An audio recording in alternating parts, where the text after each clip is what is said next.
اعوذ باللہ من الشیطان الرجیم بسم اللہ الرحمن الرحیم اللہم وفقنا لما تحب وترضى واجعل عاقبت امورنا خیرا ولا تکلنا الی انفسنا طرفۃ عین ابدا رب ادخلنی مدخل صدق واخرجنی مخرج صدق واجعل لی من لدنک سلطانا نصیرا۔ سورہ مبارکہ بقرہ آیات کریمہ۔ یا ایھا الناس اعبدوا ربکم الذی خلقکم والذین من قبلکم لعلکم تتقون الذی جعل لکم الارض فراشا والسماء بناء وانزل من السماء ماء فأخرج به من الثمرات رزقا لكم فلا تجعلوا لله اندادا وانتم تعلمون۔ اللہ تعالیٰ کا خطاب ہے تمام انسانوں کو، اعبدوا ربکم الذی خلقکم، عبدیت اختیار کرو، عبادت کرو، اطاعت کرو آمادگی کے ساتھ اللہ کے فرامین کی، اللہ کے نظام کی، اللہ تعالیٰ کے قوانین کی جو تمہاری ہدایت کے لیے مقرر کیے ہیں۔ اور یہاں پر عنوان اللہ کے بجائے رب کی اطاعت و رب کی عبودیت کا حکم ہے، اور رب کے تعارف کے لیے جو دلیل پیش کی ہے، الذی خلقکم، تمہارا وہ رب جس نے تمہیں خلق کیا ہے۔ ربوبیت و خالقیت اللہ تعالیٰ کے دو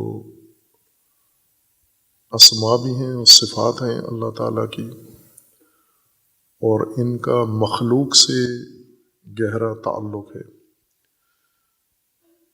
ایک صفت وہ ہے جس کے نتیجے میں مخلوق وجود میں آتی ہے، لباس وجود پہنتی ہے، اور دوسرا نام اللہ کا رب، جس کے ذریعے سے مخلوق تکامل کرتی ہے، پرورش پاتی ہے اور اپنی مقصود خلقت تک پہنچتی ہے۔ اس صفت کو رب کہا گیا ہے۔ اور انسان کے لیے خلقت بھی اللہ تعالیٰ کی محسوس ہے، لیکن اللہ کی خلقت سے زیادہ، یعنی تخلیق سے زیادہ، ربوبیت اللہ تعالیٰ کی نزدیک تر ہے انسان کے، چونکہ تخلیق انسان کے شعور سے قبل کے مرحلے سے ہی شروع ہو جاتی ہے، لیکن ربوبیت اللہ تبارک و تعالیٰ کی انسان کے شعور کے مرحلے میں جاری رہتی ہے۔ ربوبیت ایک مسلسل عمل ہے اللہ تعالیٰ کا، کہ جب تک انسان ہے یا کوئی بھی مخلوق، مادی جسمانی مخلوق جب تک موجود ہے، ربوبیت اس کے اوپر جاری ہے۔ ربوبیت کا عمل تسلسل کے ساتھ بلا وقفہ اس پر انجام پا رہا ہوتا ہے۔ خالقیت ایک ابتدائی فعل ہے اللہ تعالیٰ کا مخلوقات کی نسبت۔ ہم عموماً ربوبیت و خالقیت کا جو ترجمہ معنی کرتے ہیں ٹھیک ہے، مناسب ہے، اس میں زیادہ دوری نہیں ہوئی ترجموں کے نتیجے میں یا تفاسیر کے نتیجے میں، لیکن ہمیشگی خلط اپنی جگہ یہاں بھی موجود ہے، اور وہ ہے معانی اور مصادیق کا آپس میں اشتباہ۔ ہمیں قرآن کریم کی ہدایت کے لیے سب سے پہلے قرآن کریم کے الفاظ اور اصطلاحات کے اصل معانی سمجھنے ہیں، اور پھر ان معانی کے مصادیق کے اوپر ان معانی کو تطبیق کرنا ہے، یا معانی کے ذریعے مصادیق کی تشخیص کرنی ہے۔ لیکن عملاً ایسا ہے کہ انسان پہلے مصادیق سے آشنا ہوتا ہے اور الفاظ سے آشنا ہوتا ہے، الفاظ اور مصادیق کو آپس میں مربوط کر دیتا ہے اپنے ذہن میں، اور پھر مصادیق کو ہی معانی کا درجہ دے دیتا ہے، اور پھر آخری عمر تک ان کو معانی تصور کر کے جو فکری عمل ہے وہ بھی انجام دیتا ہے، اور جو عملی طور پر انسان نے اگر قرآن کے مطابق کوئی عمل کرنا ہے تو وہ بھی انہی مصادیق سے مربوط اعمال انجام دیتا ہے۔ اور یہ جو بیچ میں معانی انسان کی نظروں سے ذہن سے اوجھل ہو جاتے ہیں، اس کی وجہ سے عموماً ہدایت شفاف نہیں ہوتی، اس کے اندر ابہام پیدا ہو جاتا ہے، یا ایک نقصان اس کا یہ ہوتا ہے کہ جو ہی مصداق بدلتا ہے، جس مصداق سے ہم مانوس ہیں، یہ بدل بھی جاتا ہے بسا اوقات۔ معانی نہیں بدلتے، قرآن کے الفاظ نہیں بدلتے، قرآن کے معانی بھی نہیں بدلتے، لیکن قرآن کے معانی کے مصادیق بدل سکتے ہیں۔ یہ کسی قوم میں، نسل میں اس کا ایک مصداق ہو، اور کسی دوسری قوم میں، نسل میں، دوسرے زمانے میں اس کا دوسرا مصداق وجود میں آ سکتا ہے۔ اور یہ جو غلط فہمی ہے کہ معانی کے بغیر ہم نے مصادیق سے الفاظ کو جوڑ دیا ہے، اس کی وجہ سے کافی دین شناسی میں خلل پیدا ہوا ہے، اور خصوصاً موجودہ زمانے میں جب مصادیق بہت سارے معانی کے بدل چکے ہیں، لیکن علماء مفسرین ابھی تک قدیم مصادیق جو متروک ہو چکے ہیں انہی مصادیق پہ رکے ہوئے ہیں، اور انہی مصادیق کو معانی سمجھتے ہیں، اور چونکہ وہ مصادیق آج نہیں ہیں، جس کے نتیجے میں وہ یہ سمجھتے ہیں کہ ان الفاظ کا آج کوئی معنی نہیں ہے یا کوئی مصرف نہیں ہے۔ اس کے لیے ضروری ہے کہ ہم ہر قرآنی اصطلاح کے پہلے اصل معانی اس کے تشخیص دیں، مصادیق سے ہٹ کر، کہ مصادیق اس کے تبدیل ہوتے ہیں۔ چونکہ عربی الفاظ ہیں قرآن کریم کے، تو ہمیں خواہ نخواہ عربی لغت کی طرف رجوع کرنا پڑتا ہے، اور عربی لغت میں بھی اس کے استعمالی معانی کی طرف نہیں، بلکہ اس کے اساسی بنیادی معانی کی طرف رجوع کرنا پڑتا ہے۔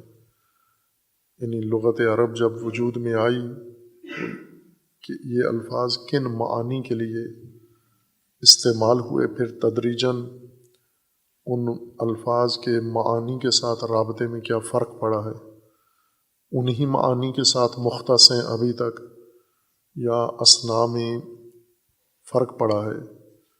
یعنی ابتداء میں یہ لفظ ایک معنی کے لیے تھا، بعد میں کسی اور معنی میں منتقل ہو گیا، یا اس معنی کے علاوہ کسی معنی میں بھی استعمال ہونے لگا ہے۔ اب عربی لغت میں رب، لفظ رب، یہ ربابا لفظ سے مشتق ہے۔ ربابا، بے کو بے میں مدغم کر کے شد کے ساتھ پڑھتے ہیں رب، یعنی دو بے ہیں، ربابا۔ اور اسی طرح خلق خالقہ سے ہے، خے لام قاف۔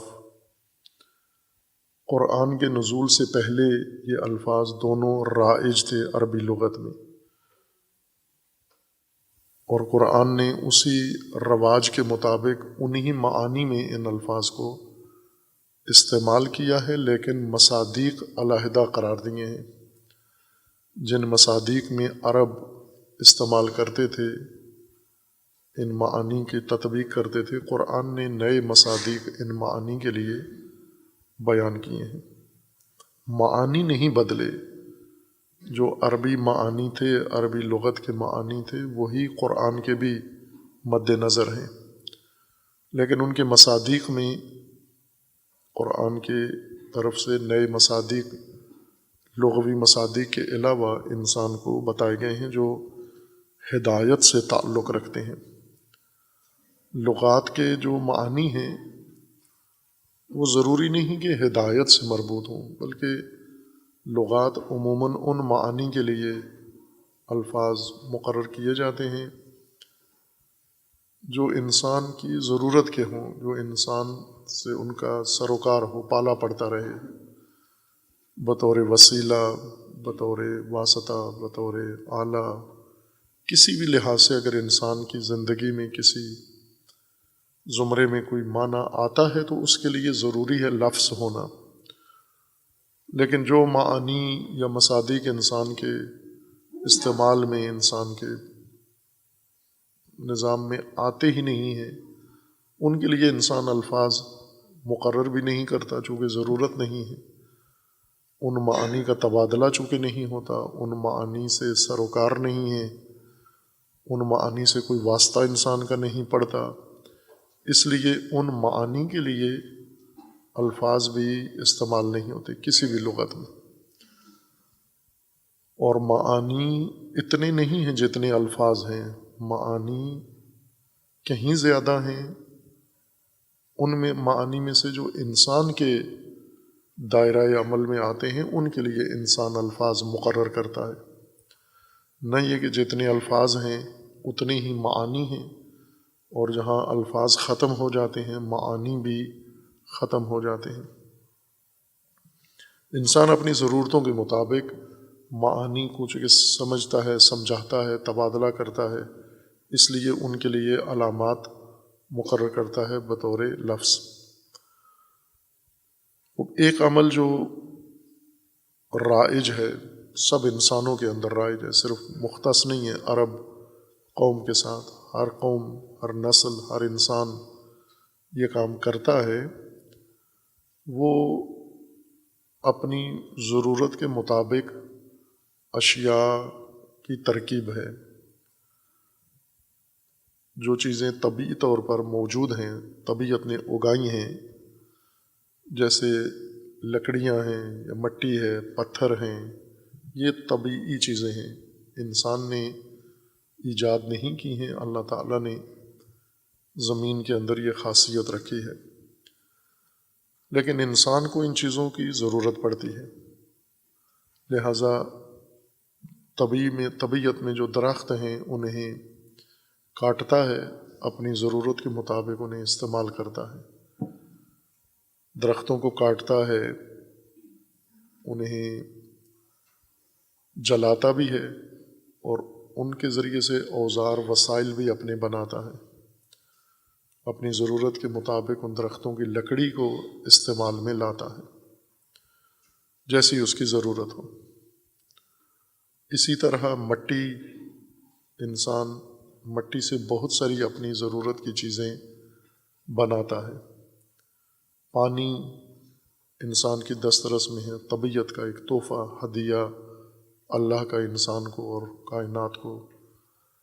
اس پانی سے بھی ایسے ہی بہت ساری چیزیں اپنی ضرورت کی حاصل کرتا ہے اور بناتا ہے، ترکیبات کے ذریعے سے پانی کو دوسری اشیاء کے ساتھ مخلوط کر کے، یا پانی کو بلا مخلوط کیے، امتزاج کے بغیر، پانی کو ملاوٹ کے بغیر اپنی ضرورت میں استعمال کرتا ہے۔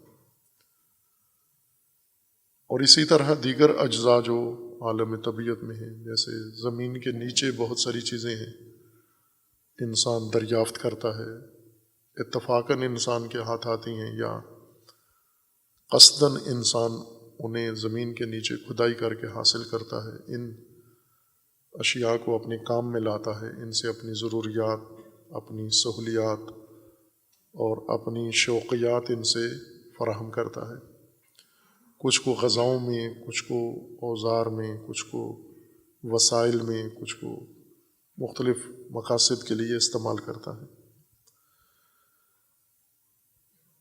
چونکہ طبیعت میں جو چیزیں موجود ہیں اللہ تعالیٰ نے بنائی ہیں وہ انسانی ضرورتوں کے لیے تو ہیں، لیکن ایک خام مواد کی حیثیت رکھتی ہیں، خام مادے کی حیثیت رکھتی ہیں۔ خام مادہ اس کی شکل وہ نہیں ہوتی جو انسان کو چاہیے، اور خام مادے میں اس کا مقدار، اس کا اندازہ وہ نہیں ہوتا جو انسان کو چاہیے۔ خام مادہ اللہ تعالیٰ نے فراوان پیدا کر دیا ہے، اور اس خام مادے سے انسان اس خام مادے کو اٹھاتا ہے اپنی ضرورت کے مطابق، اور اس کو اٹھا کے پھر خاص شکل اس کی دیتا ہے، شکل بناتا ہے اس کی اپنی ضرورت کے مطابق، جیسی انسان کی ضرورت ہے ویسی اس خام مادے کی شکل بناتا ہے، اس کا اندازہ اپنی ضرورت کے مطابق معین کرتا ہے، اس کا جو حلیہ ہے وہ انسان اپنے ضرورت کے مطابق ہر چیز کو، خام مادے کو تبدیل کرتا ہے۔ خام مادہ اپنی ایک شکل تو رکھتا ہے، جیسے مٹی ہے زمین پہ، یہ خام مادہ ہے، اس کی اپنی ایک شکل ہے موجودہ، لیکن انسان اپنی ضرورت کے تحت مٹی سے اینٹ بنا لیتا ہے، مٹی سے گارا بنا لیتا ہے، مٹی سے اور بہت ساری چیزیں، برتن بناتا ہے، جیسے سفالگر ہے وہ مٹی سے برتن بناتا ہے، کوزے بناتا ہے اور ضرورت کی اشیاء بناتا ہے۔ اس خام مادے کو انسان ضرورت کے مطابق اٹھاتا ہے اور ایک معین اندازے کے مطابق اسے لیتا ہے، پھر لے کر اس کو دوسری چیزوں کے ساتھ مخلوط کر کے، پانی کے ساتھ، جیسے مٹی کو پانی کے ساتھ مخلوط کرتا ہے تو اپنی ضرورت کی چیز بناتا ہے۔ اگر اسے گھر بنانا ہے تو مٹی سے اینٹ بنا لیتا ہے، اور اگر اسے برتن چاہیے، ظروف چاہیے، تو وہ مٹی کو اس طرح سے تیار کر کے اسے برتن بنا لیتا ہے۔ یہی کام جو انسان انجام دیتا ہے، خام مواد جو اللہ نے پیدا کیا ہے، انسان اس کو لے کر اپنی ضرورت کے مطابق بناتا ہے، اور اس کے اندر یہ خصوصیات لحاظ کرتا ہے کہ خام مواد اندازے میں انسان کی ضرورت سے کہیں زیادہ ہے، خام مواد انسانی ضرورت کے مطابق نہیں ہے، لیکن انسان اس کو اپنی ضرورت کے مطابق ترکیب اس کی بنا سکتا ہے۔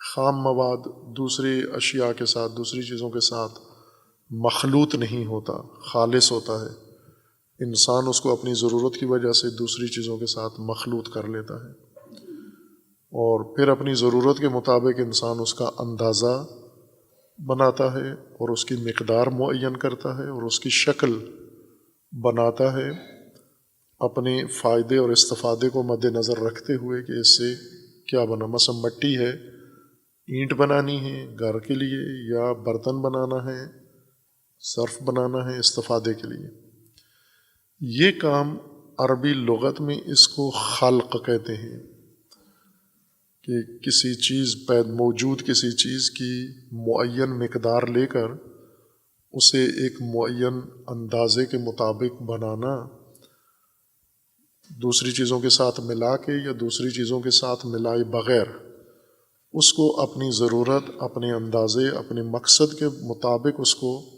تبدیل کر دینا، اس کی شکل ویسی بنانا، اس کی خاصیت ویسی بنانا، اس کا اندازہ و اس کا سائز اس طرح سے بنانا، یہ کام عربی لغت میں اس کو خلق کہتے ہیں۔ خلقہ یعنی اس نے مٹی اٹھائی یا اس نے خام مادہ لیا، اس کو لے کر اس کا معین اندازہ نکالا، اندازہ نکال کے پھر اس کی خاص شکل ترتیب دی اور اس قالب بنایا یا سانچہ بنایا یا مخلوط کیا، یہ دخیل نہیں ہے معنی خلق میں۔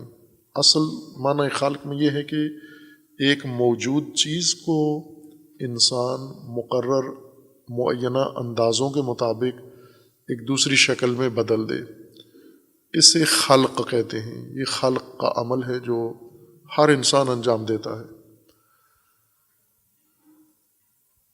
اشیاء کو لے کر دوسری اشیاء ان سے بناتا ہے، درختوں کو لے کر فرنیچر بناتا ہے، دروازے بناتا ہے، میز کرسی بناتا ہے، کاغذ بناتا ہے۔ تو ہر انسان مصروف ہے کہ ایک شے کو لے کر اس سے دوسری چیزیں بنا رہا ہے۔ یہ خلق ہے، یہ تخلیق ہے، یہ معنی ہے خلق کا۔ اندازوں کے مطابق اشیاء بنانا، کسی شے سے کوئی دوسری شے اندازے کے مطابق بنانا۔ اور یہی قرآن کریم نے بھی مراد لیا ہے، یہی معنی ہے خلق سے، کہ اشیاء سے یا مواد سے، خام مواد سے دوسرا مواد بنانا۔ اور یہی اللہ تعالیٰ کی طرف جو معنی منسوب ہے، اللہ کی ذات خالق ہے، اللہ نے خلق کیا ہے کائنات کو، اس سے یہی مراد ہے کہ خداوند تبارک و تعالیٰ نے پہلے ایک مرحلہ ایجاد کا انجام دیا، اس کے بعد دوسرا مرحلہ انجام دیا۔ ایک بڑی خوبصورت ترتیب ہے کائنات کی تخلیق کی، کائنات کی انجینئرنگ اور مہندسی کا بڑا خوبصورت نقشہ قرآن کریم نے بیان کیا ہے۔ اور یہ آخری اس کا مرحلہ ہے، خلقت کائنات بنانے کا آخری درجہ ہے، آخری مرحلہ ہے۔ اس سے پہلے کئی مراحل انجام پائے ہیں۔ پہلا مرحلہ ہے خام مواد بنانا، اور اس خام مواد سے بھی پہلے ایک دیگر مرحلہ ہے کائنات کی تخلیق کا، پہلے وہ انجام پایا ہے، پھر اس کے بعد خام مواد ایجاد ہوا ہے، پھر خام مواد سے تخلیق شروع ہوئی ہے، خلقت شروع ہوئی ہے۔ اندازوں کے مطابق اللہ تعالیٰ نے کائنات کے مختلف حصے بنائے ہیں۔ یہ کائنات جو انسان اپنی جہالت، غفلت، لہو و لعب میں اتنا غرق ہے، ڈوبا ہوا ہے کہ اسے اندازہ ہی نہیں ہے کتنی عظیم کائنات ہے۔ آج آہستہ آہستہ تھوڑے تھوڑے گوشے روزنے کائنات کی طرف کھول رہا ہے انسان۔ اتنے ہزاروں سال گزرنے کے بعد، ہزاروں سال تاریکیوں میں رہا ہے، اسے یہی نہیں معلوم تھا کہ کائنات کتنی وسیع ہے، کتنی بڑی کائنات ہے اللہ تعالیٰ نے بنائی ہے۔ یہ مادی جسمانی کائنات، ابھی انسان کے اپنے ہاتھ کے بنے ہوئے جو علمی ترقی کی ہے انسان نے اللہ کی توفیق سے، اور ایسے اسباب آلات بنا لیے ہیں جو فضاؤں میں جا کر دیکھ رہے ہیں کائنات کے حدود اربعہ کو، کائنات کی وسعت کو اندازہ لگا رہے ہیں۔ اور یوں نہیں کہ جہاں تک دیکھ رہے ہیں یہ آخری کونے ہیں، آخری کنارے ہیں کائنات کے، لامحدود ہے کائنات۔ اگر نسل اندر نسل انسان کائنات میں اتنی توفیق پیدا کر لے کہ اسے سمجھ بھی لے، دیکھ بھی لے، اور اس تک رسائی کا ذریعہ بھی ہو، یعنی ایسی مشینیں، ایسے راکٹ، ایسے وسیلے بنا لے انسان کہ امکان ہے آئندہ نسل بنا لے پوری کائنات کے اندر گردش کے لیے، ایسی چیزیں بنا لے۔ آج سے 100 سال پہلے تک تو یہ چیزیں نہیں تھی جو آج انسان کے اختیار میں ہیں، اور اس سے 100 سال پہلے جائیں تو اور محرومیت تھی انسان کی۔ یہاں تک آیا ہے تو آگے زیادہ امکان ہے ایسے وسائل انسان اختراع کر لے، بنا لے، پوری کائنات گھوم سکے، جس سے سفر کے وسیلے ایسے بنا سکتا ہے۔ آئندہ نسل ممکن ہے اس طرف جائے۔ لیکن جو موجودہ نسل ہے جس کے لیے یہ بہت کچھ کشف ہو چکا ہے اور ابھی بہت کچھ کشف نہیں ہوا، اس کی ہدایت بھی اسی نقطے کے اندر ہے کہ اس کو یہ راز کائنات کا سمجھ میں آئے جو اللہ تعالیٰ نے بیان فرمایا ہے۔ ہدایت کا حصہ ہے انسان کی ہدایت کا۔ ایک ایسا مضمون نہیں ہے خلقت جس کا انسان کی ہدایت سے کوئی تعلق نہ ہو، انسان کی ہدایت کے ساتھ اس کا گہرا رابطہ ہے۔ خلقت کائنات سے پہلے اللہ تعالیٰ نے کائنات کو ابداع کیا ہے، پہلا مرحلہ ابداع ہے، اور اس ابداع سے بھی پہلا مرحلہ ایک اور ہے جس میں خداوند تبارک و تعالیٰ نے کائنات کے نقشے کے مطابق، جیسے آج ہم عمارت بناتے ہیں تو سب سے پہلے ہم اس عمارت کے لیے زمین معین کرتے ہیں، پھر اس زمین کا سروے کرتے ہیں کہ زمین کے اندر اس مٹی کی پکڑ کتنی ہے، طاقت کتنی ہے، وزن اٹھانے کی اس کی صلاحیت کتنی ہے، پائیداری اس کے اندر کتنی ہے۔ یہ ساری چیزیں پہلے زمین کی تشخیص دیتے ہیں، پھر اس کے بعد اس عمارت کا نقشہ بناتے ہیں۔ عمارت نقشے میں چلی جاتی ہے، زمین پہ نہیں آتی، پہلے نقشے میں جا کر پھر نقشے سے نکلتی ہے اور زمین پہ آتی ہے۔ اس کی کھدائی کرتے ہیں، اس کی بنیادیں رکھتے ہیں، پھر اس کے اوپر چنائیاں کرتے ہیں، اور اس طرح عظیم الشان بلڈنگ عمارت کھڑی کر دیتے ہیں ہم۔ یہی مراحل کائنات کی تخلیق میں بھی انجام پائے ہیں کہ اللہ حق تبارک و تعالیٰ نے پہلے خلقت کے یعنی کائنات سازی کے، خلقت نہ کہیں چونکہ خلقت تو آخری مرحلہ ہے، خلقت ہم کہیں گے تزئینات کو، یعنی اللہ تعالیٰ نے کائنات کو جو اندازے مقرر کیے ہیں، اس کے شکلیں بنائی ہیں، اس کی صورت بنائی ہے، یہ تخلیق ہے، آخری مرحلہ ہے کائنات سازی کا۔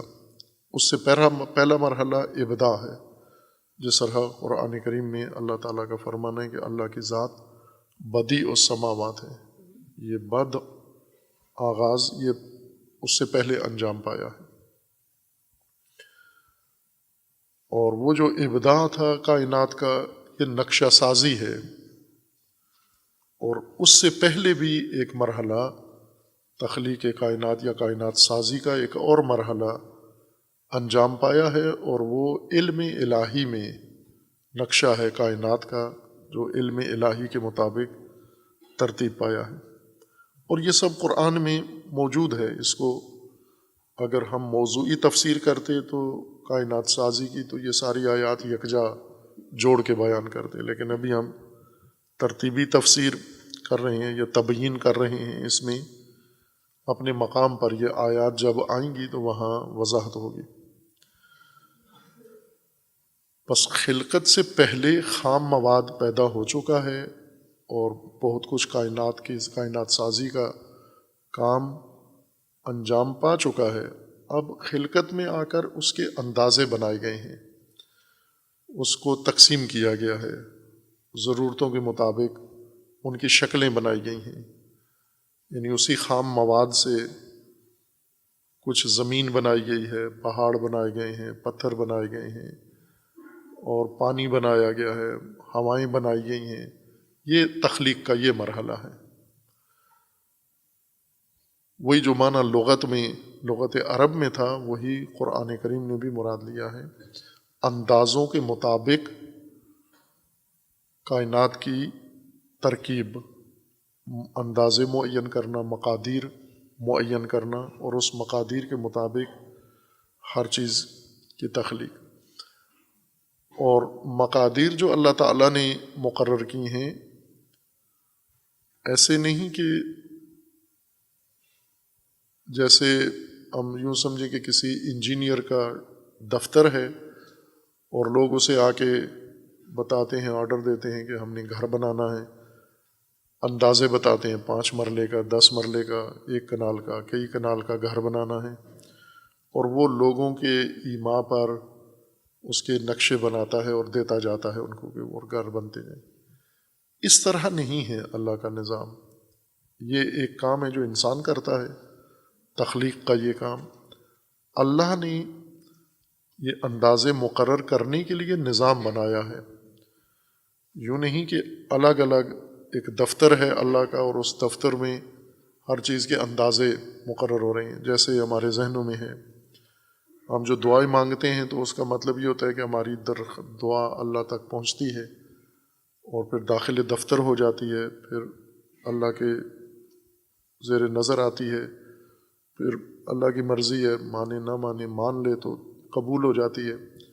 قبول ہونے کے بعد لکھ دیا جاتا ہے نوٹ اوپر کہ اس شخص کو یہ چیز دے دی جائے۔ یہ جہالت ہے ہماری، بے شعوری ہے، اور یہ عدم بلوغ ہے اس طرح کی فہم یا اس طرح کا سوچ کے رکھنا ذہن میں۔ حق تعالیٰ نے تخلیق کا معنی یہ ہے کہ حق تعالیٰ نے نظام بنایا ہے، تخلیق کا نظام بنایا ہے، خلقت کا نظام بنایا ہے۔ اس نظام کے اندر یہ خام مادہ ڈال دیا ہے، یہ خام مواد نظام کے اندر ڈال دیا ہے، اور وہ نظام تخلیق کا ان کی مقادیر بنا رہا ہے، ان کے اندازے بنا رہا ہے، اور اندازوں کے مطابق ان کے اندر ہر چیز ڈال رہا ہے۔ نہ کہ ہر تنکا، ہر پتا علیحدہ سے اس دفتر میں بنتا ہے اور اس کے نقشے بنتے ہیں، ترکیب بنتی ہے، پھر حکم ہوتا ہے۔ ایک نظام ہے بنا ہوا، اس نظام کے اندر یہ سب کچھ انجام پا رہا ہے، اور انسان اس نظام کے اندر پیدا کیا گیا ہے، اور انسان کی ہدایت یہ ہے کہ اس نظام کو سمجھے اور اس نظام کے مطابق اپنے آپ کو بنائے۔ جیسے کسی ملک کے باشندے کسی دوسرے ملک میں جب جاتے ہیں تو سب سے پہلے ان کا نظام سمجھتے ہیں، بلکہ ان کو سمجھایا جاتا ہے۔ کوئی شخص مثلاً پاکستانی جو بے نظام زندگی کے عادت ہیں، نظام ہوتے ہوئے اس کو نظر انداز کر کے زندگی گزارتے ہیں، نظم کے بھی پابند نہیں ہیں۔ نظم و نظام دونوں ان کی تہذیب کا حصہ نہیں ہے، نکل گیا ہے۔ یہ جب دوسرے ممالک میں جاتے ہیں وہاں دونوں چیزیں ہیں، نظم بھی ہے، نظام بھی ہے، اور وہاں پہلا کام ان کو مقامی نظم و نظام سمجھانا ہے اس ملک کا، سمجھا کے پھر انہیں اجازت دیتے ہیں یہاں رہنے کی، یا ویزا دیتے ہیں، یا اقامہ دیتے ہیں، یا شہریت دے دیتے ہیں ان کو، اور پھر جتنی عمر یہ وہاں رہتے ہیں اس نظم و نظام کے مطابق زندگی گزارتے ہیں۔ چھٹی جب آتے ہیں پاکستان تو انہیں پتہ ہے ایسی سرزمین و مملکت میں جا رہے ہیں جہاں نظم و نظام کی کوئی اہمیت نہیں ہے، اس کو وہیں اتار دیتے ہیں اور پھر اپنی روٹین میں واپس آ جاتے ہیں۔ لیکن وہاں ایک نظام بنا ہوا ہے، اسی نظام میں یہ جا کر اپنے آپ کو پیوست کر دیتے ہیں، اس کے اندر اپنے نظام کے حوالے اپنے آپ کو کر دیتے ہیں، وہیں کا بنا ہوا جو نظام ہے۔ انہیں صرف پتہ ہونا چاہیے کہ یہ نظام ہے، اپنے آپ کو نظام کے سپرد کر دیتے ہیں۔ اب یہی کام جو دوسرے ممالک میں جا کر انسان وہاں کے سماجی نظام، سیاسی نظام یا وہاں کے اجتماعی نظام میں اپنے آپ کو ان کے حوالے کرتا ہے، یہی کام اللہ نے بھی اس سے چاہا ہے کہ اپنے آپ کو اللہ کے نظام کے حوالے کر دو، آپ اس کے سپرد کر دو، اپنی زندگی اس نظام کے اندر ڈال دو۔ آپ یہ نظام خود آپ کی زندگی بنائے گا۔ اس نظام کے اندر یہ صلاحیت ہے، چونکہ اللہ نے بنایا ہوا ہے، ہر ایک کے لیے ایک ہی نظام بنایا ہوا ہے، اپنے آپ کو اس نظام میں ڈال دو آپ، لیکن یہ سمجھیں گے تو اپنے آپ کو اس نظام کے سپرد کریں گے۔ بس ایک اللہ کا نظام ہے خلقت کا، اندازوں کے مطابق اشیاء بنانا، اندازوں کے مطابق مقادیر معین کرنا، اور ان مقادیر کے ذریعے سے تمام اشیاء بنانا، اور بہت ہی خوبصورت نظام ہے۔ آپ اس نظام کے اندر جو تخلیق کا عمل ہے اسے دیکھیں، کیا کیا بن رہا ہے نظم عالم میں۔ مثلاً اسی ایک لمحے میں جب ہم یہاں بیٹھے ہوئے بول رہے ہیں، سن رہے ہیں، یہ نظم کائنات یعنی کارخانہ خلقت فعال ہے، بند نہیں ہے، ایک لحظے کے لیے اس میں رکاوٹ نہیں ہے، بن رہا ہے، مسلسل یہ کام ہو رہا ہے، یعنی اشیاء اللہ کے اس نظام میں بن رہی ہیں، جو اشیاء موجود ہیں ان سے نئی چیزیں بن رہی ہیں۔ لہٰذا آپ رات کو جب سو جاتے ہیں، صبح اٹھتے ہیں تو ایک نئی کائنات بنی ہوئی سامنے آتی ہے۔ مثلا نئے حشرات کتنے پیدا ہوئے ایک رات کے اندر، نئے حیوانات کتنے پیدا ہوئے، سمندروں کے اندر کتنی نئی مچھلیاں پیدا ہوئیں، سمندری موجودات میں سے نئی چیزیں کتنی وجود میں آئیں، کتنے پودے رات کو اگے، کتنے پھل لگے، کتنے پھلوں میں خاصیت آئی، اور کتنی کائنات کے اندر یہ سب کچھ طبعی طور پر جو انجام پا رہا ہے، ہمیں تو اندازہ بھی نہیں ہے، ہم تو رات کو غفلت سے سو گئے، ہمیں معلوم ہی نہیں تھا کہ کارخانہ خلقت میں صبح جب ہم اٹھیں گے تو کیا کیا بن کے وجود میں آ چکا ہوگا۔ بس یہ ایک نظام ہے اللہ کا، جو نظام کام اپنا کر رہا ہے۔ یوں نہیں ہے کہ اللہ کی ذات خود بے نفس نفیس بیٹھ کر ایک ایک پتا، ایک ایک پودا، ایک ایک حشرہ یہ بنانا ہے، اس کو بننے دو، یہ فرشتوں کو کہے بنا دو، یوں نہیں ہے، یہ خام تصور ہے ہمارا۔ نظام ہے اللہ کا بنا ہوا، اور ہم اس نظام کے عالم میں یا کائنات میں رہ رہے ہیں۔ خوب یہ ایک نظام ہے اللہ کا خلقت، اسی کا ایک انسان نتیجہ ہے کہ انسان بھی اسی نظام کے تحت وجود میں آیا ہے۔ انسان کی خلقت کا اللہ نے اشارہ دیا ہے، قرآن میں وضاحت کی ہے کہ ہم نے اسے مٹی سے بنایا ہے۔ مٹی سے بنانے کا طریقہ جیسا آپ دیکھ رہے ہیں آنکھوں سے، ایسا ہی بنا رہا ہے اللہ۔ یعنی یہ مٹی ہے، اس مٹی سے سلالہ بنتا ہے، نچوڑ مٹی کا نکلتا ہے، یہ مٹی کا نچوڑ پھر مختلف مراحل طے کرتے ہوئے نطفہ بنتا ہے، یہ نطفہ رحم میں جاتا ہے۔ یہ موٹے موٹے مراحل اس خلقت کے اللہ نے انسان کے لیے بنائے ہیں۔ رحم میں جانے کے بعد پھر اس سے علقہ بنتا ہے، پھر اس سے مضغہ بنتا ہے، پھر اس کے اندر ہڈیاں بنتی ہیں، پھر اس کے اوپر جلد چڑھ جاتی ہے، پھر اس کے اندر روح آ جاتی ہے۔ یہ کارخانہ خلقت ہے جو تسلسل کے ساتھ جاری ہے، اس میں ایک دن کی بھی چھٹی نہیں ہے، ایک لمحے کی چھٹی نہیں ہے۔ اسی خلقت کے نظام سے آپ پیدا ہوئے، وجود میں آئے ہوں، لیکن خلقت نے آپ کو صرف بنایا ہے، اندازے معین کیے ہیں، مقادیر آپ کی جس طرح دیگر موجودات کی ہیں، آپ کی بھی اسی طرح مقادیر معین کر کے آپ کو اس نظام کے ذریعے سے ایجاد کر دیا ہے۔ جب وجود میں آ گئے، خلقت کا لباس پہن لیا، معین اندازوں کے ساتھ آپ وجود میں آ گئے، مقادیر معینہ کے ساتھ، اب یہ جو وجود میں آیا ہے، خلقت نے جو مصنوع پروڈکٹ بنا کے کارخانے سے باہر آیا ہے، اس نے ایسے نہیں رہنا ہے جیسا بنایا گیا ہے۔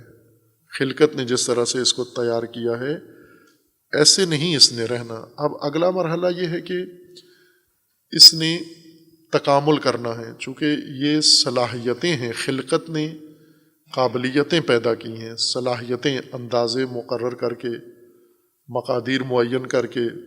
کس طرح سے مقادیر معین کی ہیں؟ اس کے اندر استعدادیں اور قابلیتیں ایجاد کر دی ہیں، معینہ مقادیر کی اور معینہ شکلوں کی اور معینہ امور کی قابلیتیں اور استعدادیں پیدا کر دی ہیں، یعنی بیج بنا دیا ہے۔ خلقت نے یہ بیج بنا کے سامنے پیش کیا ہے۔ اب اس بیج کو تکامل، کمال تک پہنچنا ہے، ان صلاحیتوں کو، قابلیتوں کو، جن کمالات کی یہ قابلیت ہے، ان کمالات تک اس کو جانا ہے۔ قابلیت قابلیت ہی رہے یہ نہیں ہے مقصد، مقصد یہ ہے کہ یہ قابلیت، یہ صلاحیت، یہ استعداد، یہ بیج جو بن گیا ہے، اس کو اس حالت سے نکلنا ہے اور نکل کر اپنے کمال تک جانا ہے۔ جس کمال کی یہ صلاحیت رکھی گئی ہے وہاں تک اس کو پہنچنا ہے۔ اصل منزل اس کی وہاں ہے، وہ کمال ہے مقررہ، اور خلقت میں وہ مقرر کر دیا گیا ہے کہ یہ صلاحیت اس کمال کی ہے اور اس صلاحیت نے اس کمال تک آگے جانا ہے۔ اب ظاہر ہے کہ یہ مرحلہ خلقت کے بعد کا ہے، خلق ہونے کے بعد اب تکامل کا، استکمال کا مرحلہ ہے۔ اب اس نے نشو و نما پانی ہے، پرورش اس نے کرنی ہے، بڑھنا ہے، اپنے وجود کو پھیلانا ہے، بڑھانا ہے، اپنی صلاحیتوں کو نکھارنا ہے اور انہیں اس کمال، آخری نہائی کمال تک ان کو پہنچانا ہے۔ یہ جو عمل ہے، جس طرح انسان بھی یہ کام کرتا ہے اور طبیعت میں یہ کام ہو رہا ہے نظم الہی کے تحت۔ مثلا انسان جو کام کرتا ہے، ایک پودا اگاتا ہے یا بیج کاشت کرتا ہے زمین کے اندر، بیج کا بننا یہ خلقت ہے اور بیج کو کاشت کرنا یہ زر ہے، اس سے یہ پودا باہر آتا ہے۔ یہ جو بیج سے پودا نکل رہا ہے یہ خلقت نہیں ہے، یہ پرورش ہے۔ یہ اب اس صلاحیت بیج میں رکھنا خلقت ہے، بیج کے اندر رکھی ہوئی صلاحیت کو باہر نکالنا، پودا بنانا، یہ اس کی پرورش ہے اور یہ اس کی نشو و نما ہے، یہ نمو ہے اس کی۔ اور یہ نمو کتنی ہو اس کے اندر آئے گی، یہ پرورش کتنی پائے، جتنی صلاحیت میں گنجائش ہے۔ مثلا اگر گندم کا دانہ ہے تو اس کے اندر مقدار معین ہے کہ اتنی مقدار تک اس نے رشد کرنی ہے، اتنی مقدار میں اس سے پودا بننا ہے، اتنی مقدار میں اس پودے کے اندر یہ غذائیت آنی ہے، اس مقدار کے اندر اس کے اندر یہ چیزیں ساری بننی ہیں۔ یہ بیج کے اندر سب کچھ رکھ دیا گیا ہے۔ خلقت کے مرحلے میں یہ سب کچھ بیج کے اندر رکھ دیا گیا ہے۔ اب بیج سے یہ سب اگانا، نکالنا ہے باہر اور اسے اپنے کمال تک پہنچانا ہے۔ یہ مرحلہ جسے ہم فارسی میں، اردو میں پرورش کہتے ہیں، اسی کو عربی میں ربوبیت کہتے ہیں۔ رب پرورش دینے والا، پروان چڑھانے والا، صلاحیتوں کو کمالات تک پہنچانے والا، نشو و نما دینے والا۔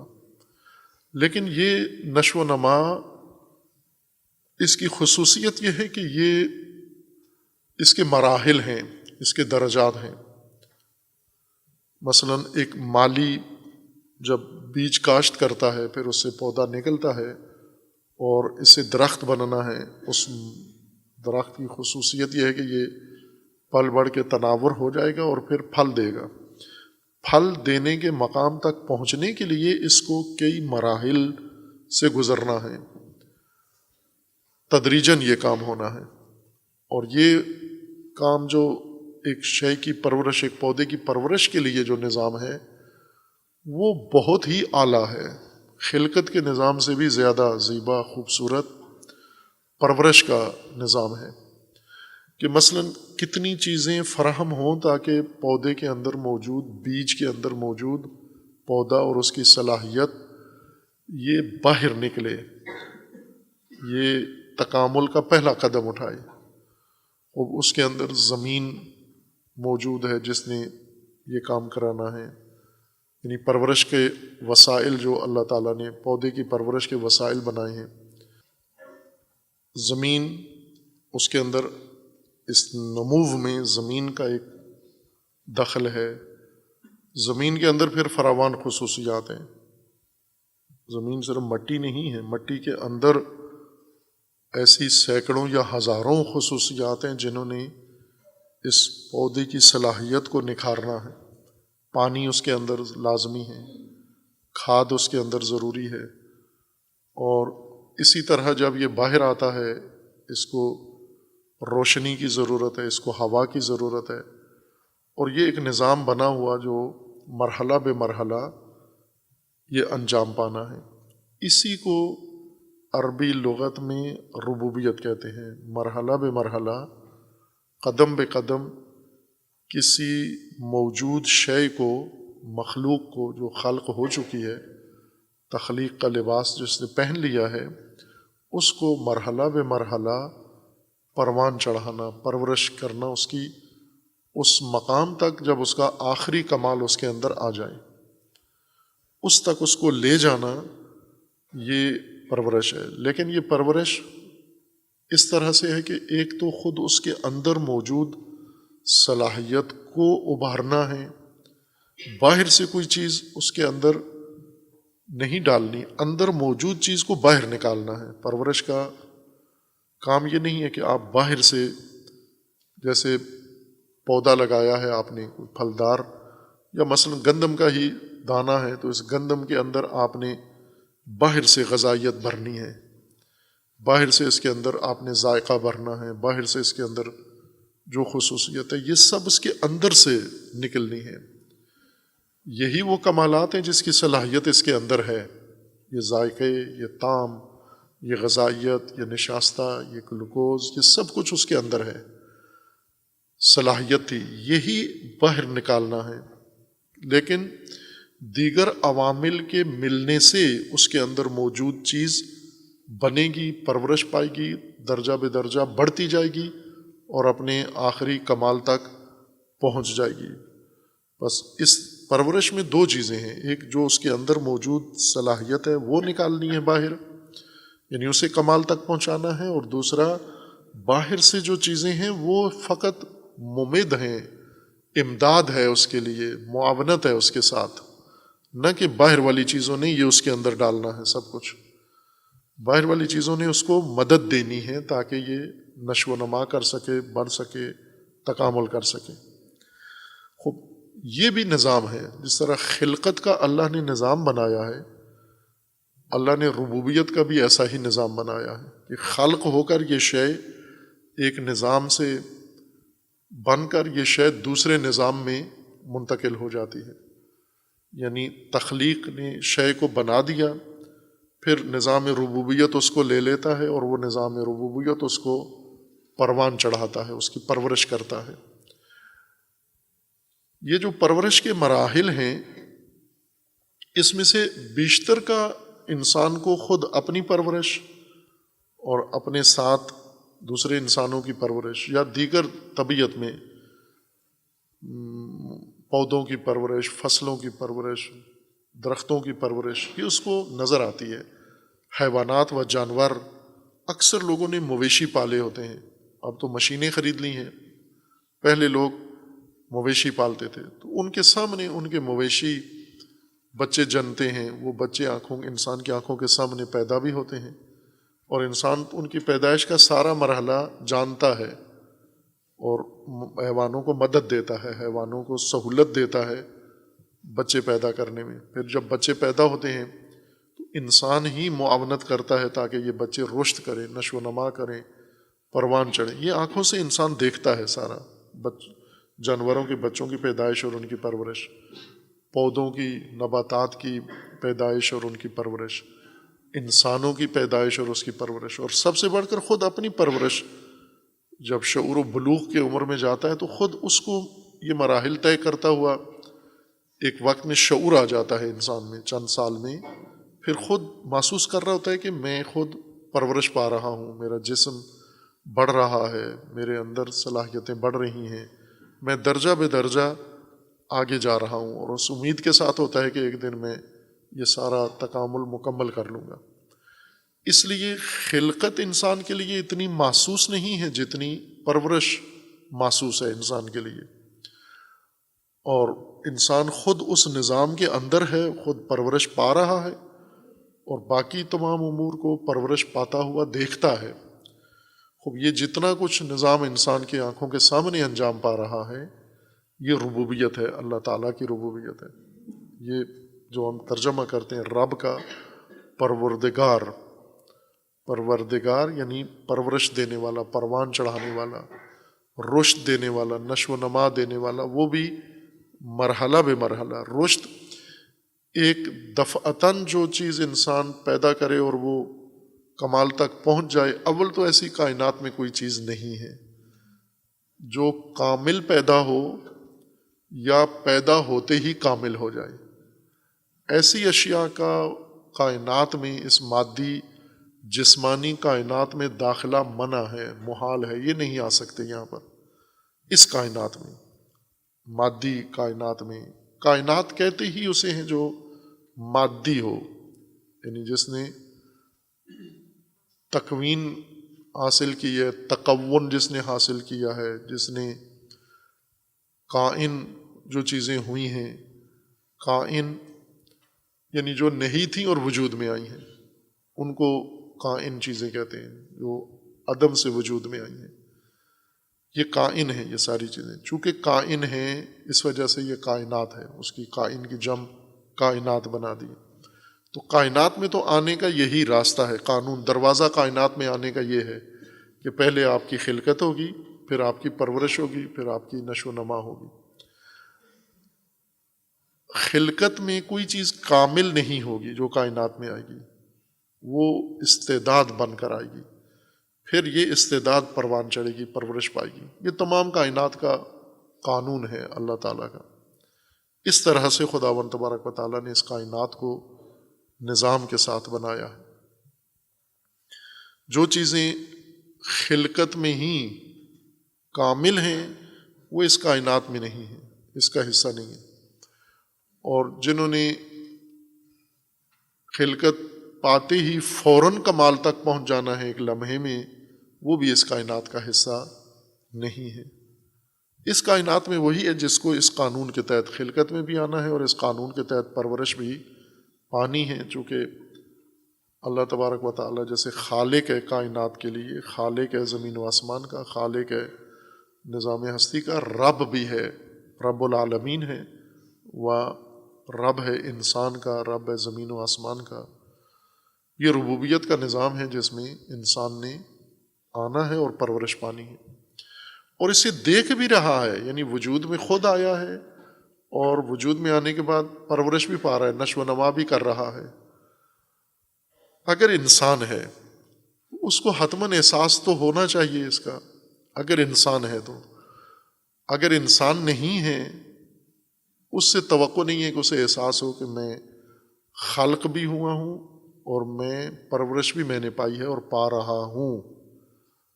یہ جانوروں کا خاصہ ہے کہ انہیں نہیں ہے یہ علم کہ ہم خلق ہوئے ہیں، اور خلق ہوئے تھے جب بیج پیدا ہوئے تھے، پھر اس کے بعد ہم نے پرورش پائی ہے مرحلہ بے مرحلہ۔ چونکہ انسان نہیں ہے لہٰذا ان کے اندر یہ شعور ہی نہیں ہے، ان کے اندر یہ احساس ہی نہیں ہے، ان سے توقع بھی نہیں ہے کہ وہ یہ سب کچھ سمجھے۔ یہ صرف انسان کے لیے ہے کہ اس سے آگاہی ہو کہ میں انسان ہوں، شعور رکھتا ہوں، علم و آگاہی رکھتا ہوں۔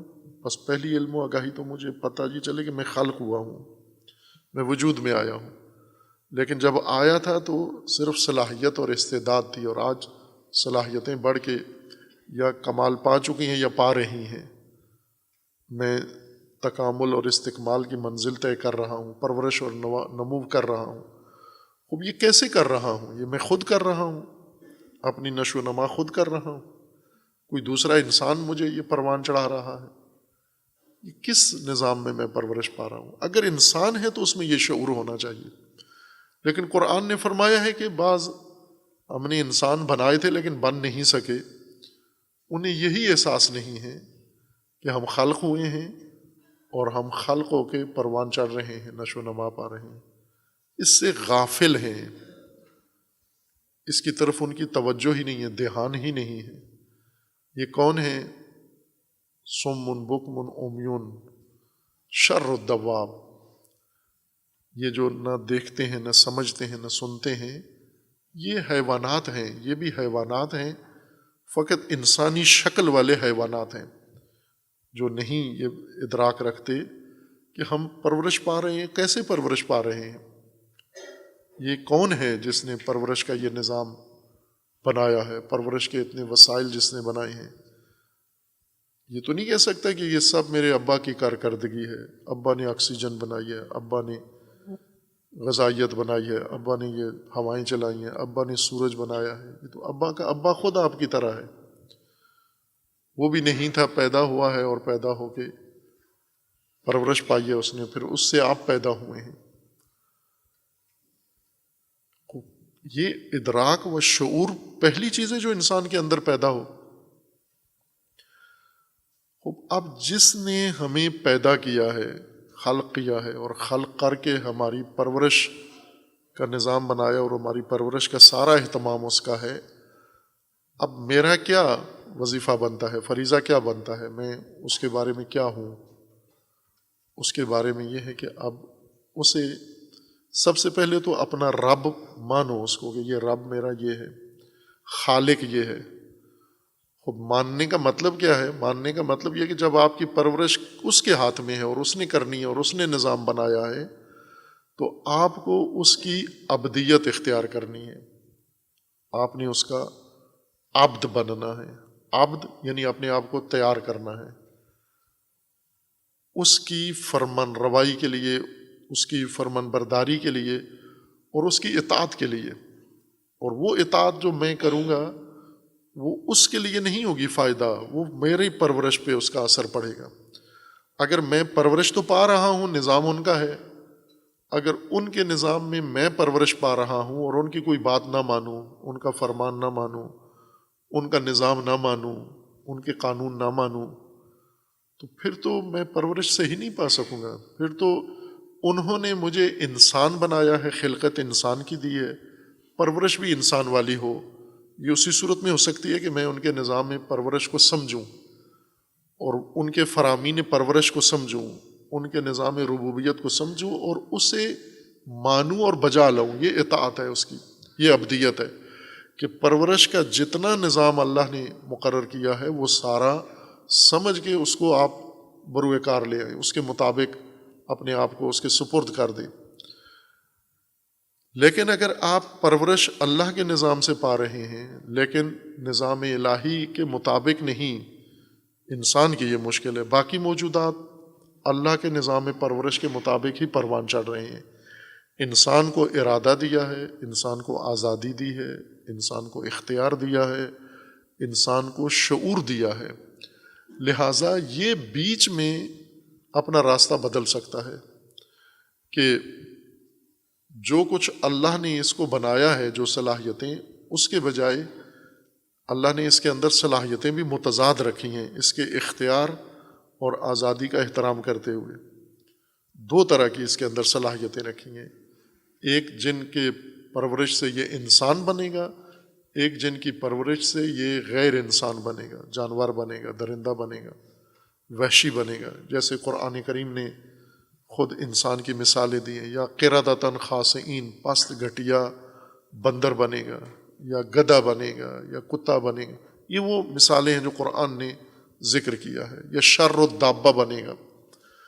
اگر پرورش الہی کے نظام میں وہ صلاحیتیں انسانیت والی پروان نہیں چڑھاتا، رب کے نظام کے اوپر عمل کر کے، اور دیگر جو صلاحیتیں متضاد ہیں ان کو پروان چڑھا لیتا ہے، تو یہ اسی نظام پرورش میں، اللہ کے نظام پرورش میں یہ انسان نہیں بنے گا، یہ شیطان بن جائے گا۔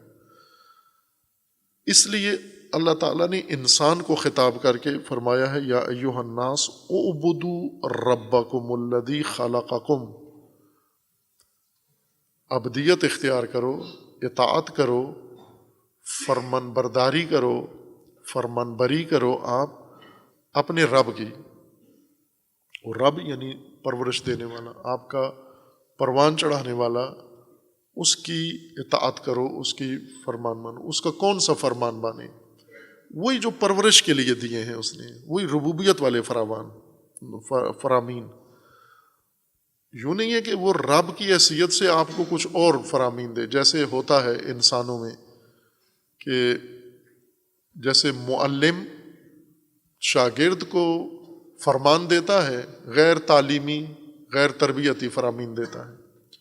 کیا کرو، مجھے پانی لا کے دے دو، میری یہ چیز انجام دے دو، میرے لیے میرے گھر میں یہ چیز پہنچاؤ، میرا فون چارج کر کے دے دو، مجھے فیس دے دو۔ یہ فرامین ہے، یہ معلم فرامین دے رہا ہے، لیکن تعلیمی فرامین نہیں ہے، تربیتی نہیں ہے، سب دیگر تعلیم و تربیت سے ہٹ کے فرامین ہیں۔ تو یہ معلم، اس کی اطاعت اگر طالب علم کرتا ہے تعلیمی فرامین میں، یہ تعلیم حاصل کر لے گا۔ اگر معلم کے فرامین مانتا ہے، تربیتی فرامین، یہ تربیت پا لے گا۔ لیکن اگر ایک معلم غیر تعلیمی فرامین دیتا ہے اور طالب علم وہ سارے فرامین اس کے بجا لاتا ہے، لیکن یہ طالب علم تعلیم نہیں پا سکے گا اور تربیت بھی نہیں پا سکے گا، چونکہ تعلیمی و تربیتی فرامین نہیں مانتا، نہ وہ دیتا ہے نہ یہ مانتا ہے۔ خوب اس صورت میں یہ بن تو جائے گا کچھ، لیکن عالم نہیں بنے گا، تعلیم یافتہ انسان نہیں بنے گا۔ اگر رب کے فرامین ہم مانیں، رب کے فرامین، رب کی بندگی، رب کی اطاعت اور رب کی عبدیت کا مطلب یہ ہے کہ ربوبیت کا جو نظام اللہ نے بنایا ہے اسی کی اطاعت، اسی کی عبدیت کی طرف اشارہ ہے، وہی کہا جا رہا ہے، نہ کہ ربوبیت سے ہٹ کر کچھ اور کام آپ سے کروانے کے لیے اللہ نے احکامات صادر کیے ہوئے ہیں، اور چونکہ رب یہ ہے لہٰذا ہم اس کی بات ماننے پہ مجبور ہیں، یہ اپنے دوسرے کام بھی ہم سے لے نہ۔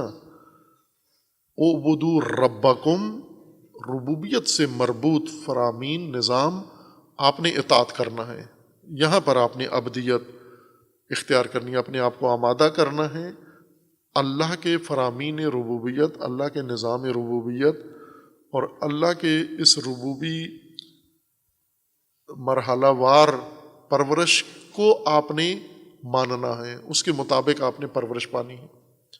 وہ اس اطاعت کا یا اس عبادت کا مطلب یہ نہیں ہے کہ رب نے آپ کو پوجا کا حکم دیا ہے، پوجا سے تو پرورش نہیں ہوتی، پوجا سے تو پرورش نہیں ہوتی، پرورش جن چیزوں سے انسان نے رشد کرنی ہے، تکامل کرنا ہے،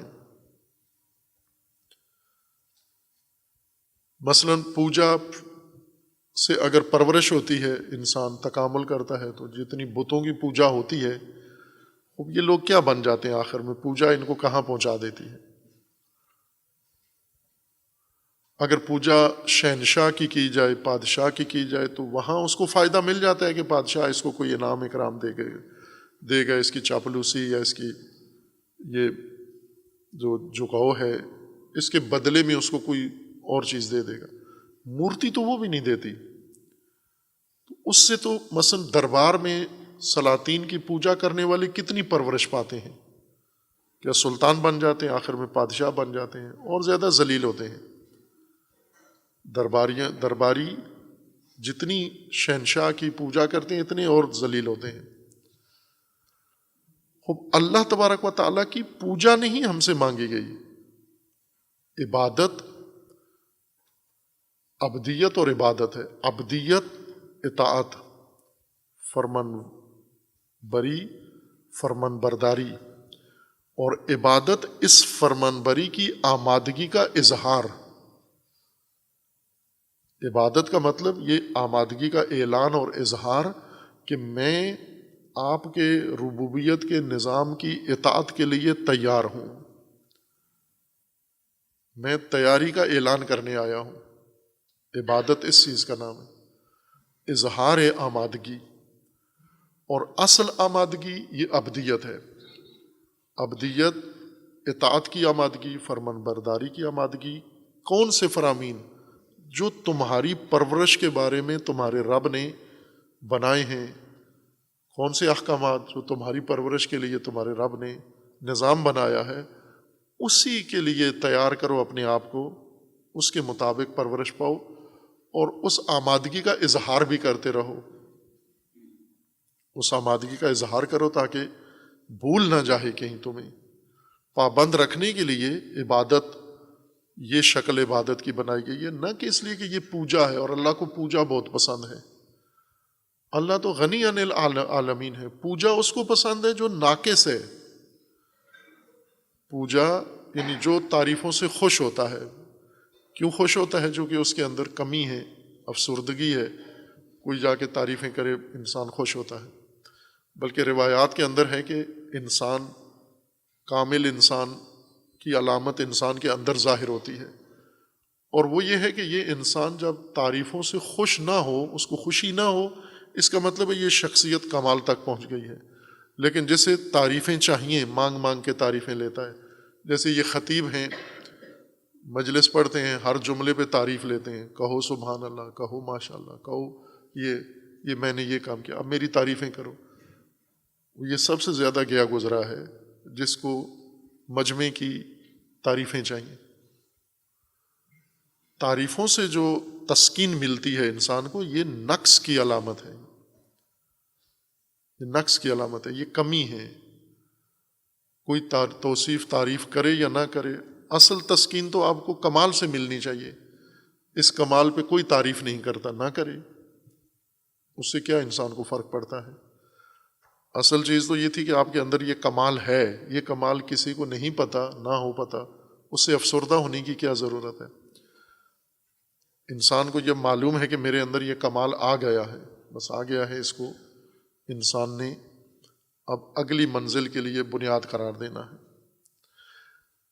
ابدیت اعبدوا ربکم، یہ جو عنوان رب قرار دیا گیا ہے، عبودیت یعنی آپ نے ابدیت کرنی ہے اپنے رب کی، ربوبیت کے نظام کے جو اس کی تفصیلات ہیں، جزیات ہیں، قوانین ہیں، مراحل ہیں، ان سب کو آپ نے اطاعت کرنا ہے تاکہ صحیح پرورش پا سکو رب کے مربوب بننے کے لیے۔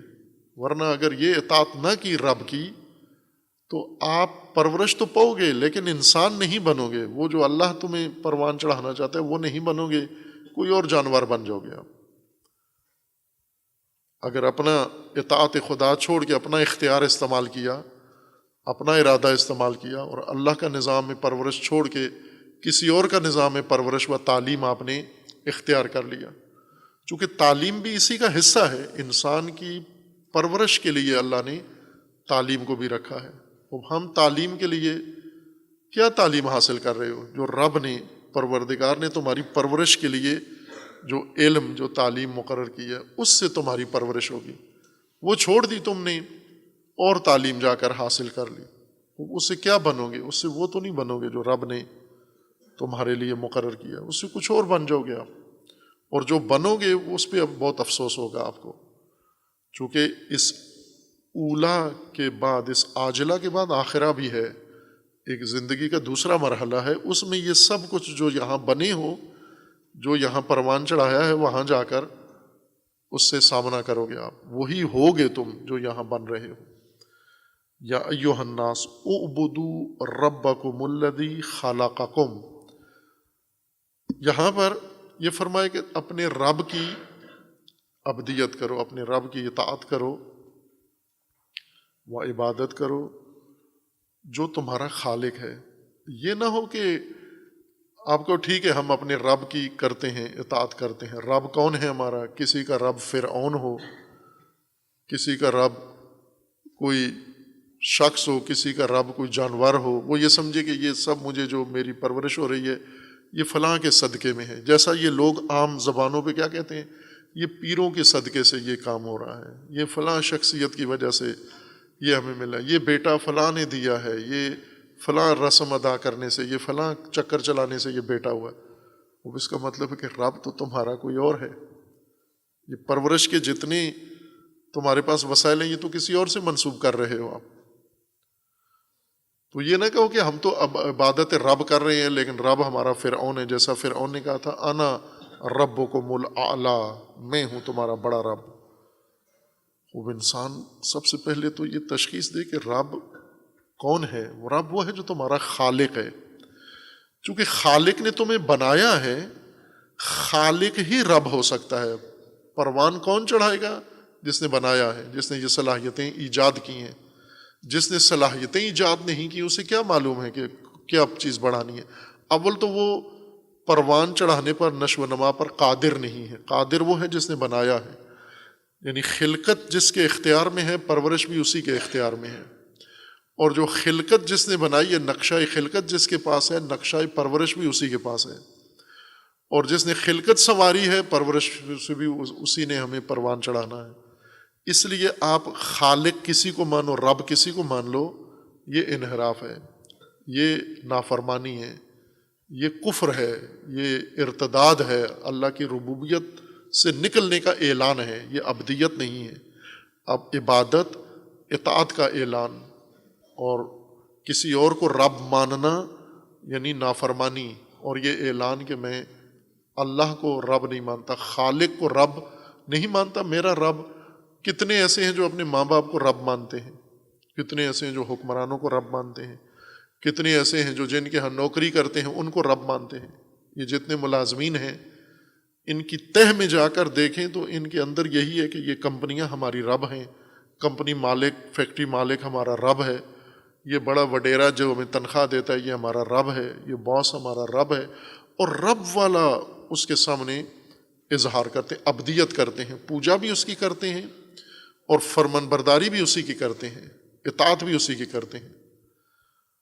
آپ دیکھیں، آپ کے فیکٹری مالک اگر اعلان کر دیتا ہے کسی شیڈول کا، یہ سارے ملازمین اس پہ پابند ہیں، اسی وقت اذان ہوتی ہے، رب کی عبادت کی اذان ہوتی ہے، ایک بھی نہیں آتا اس میں۔ تو رب اطاعت کس کی کر رہے ہیں؟ عبد کس کے ہیں؟ جس کی بات مان رہے ہیں۔ دفتروں میں جن کی بات مانتے ہیں یہ ان کے رب، ان کے بندے ہیں، یہ ان کے عبد ہیں، یہ ان کی بندگی کر رہے ہیں، ان کی اطاعت کر رہے ہیں۔ جس کی اطاعت کرتے ہو وہ تمہارا رب ہے، وہ تمہارا الہ ہے، جس کی اطاعت کرتے ہو۔ سنتے کس کی ہو؟ اگر اللہ کی سنتے ہو اللہ تمہارا رب ہے، اگر اللہ کے علاوہ کسی کی سنتے ہو وہ تمہارا رب ہے۔